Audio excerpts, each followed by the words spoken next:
France Info.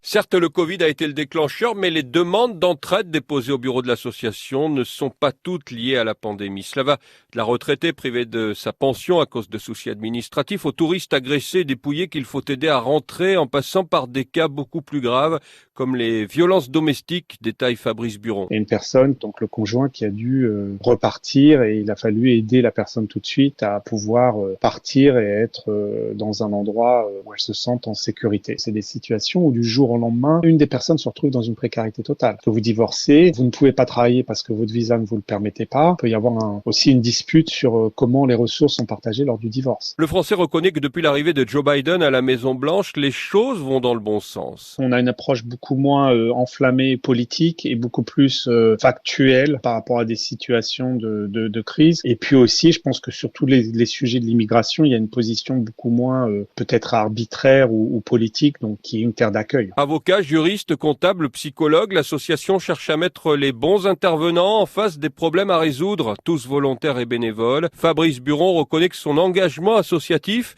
est chronophage et s'apparente à un véritable travail de fourmi. D'abord pour identifier les experts qui ont connaissance de la langue ou de la situation, identifier les professionnels locaux qu'on peut mobiliser, et puis aussi le volontaire, puisque ça prend un temps énorme pour pouvoir discuter, comprendre la situation et trouver une solution qui soit économiquement viable. Le rayon d'action de l'association dépasse d'ailleurs les frontières du Texas, puisqu'elle s'étend aux États voisins de l'Arkansas, de l'Oklahoma et de la Louisiane, soit 15 000 Français au total. Au bureau, on retrouve aussi une autre Française, Émilie Roux, arrivée à Houston à l'été 2019. Photographe professionnelle, elle consacre la plupart de son temps libre à l'association. On peut pas le communiquer sur les réseaux sociaux en disant au secours, quoi. J'avais l'image d'Épinal des expatriés qui vivaient plutôt une vie de privilégiés, en fait. J'ai entendu des bruits, disons, mais je savais pas que c'était vraiment des vrais cas et que les bruits n'étaient vraiment fondés. Apolitique, laïque, l'association SOS French in Texas est à la recherche de bonne volonté, mais aussi de quoi financer ses actions futures. Elle prévoit ainsi d'organiser le 14 juillet, fête nationale en France, un événement pour lever des fonds auprès des entreprises locales.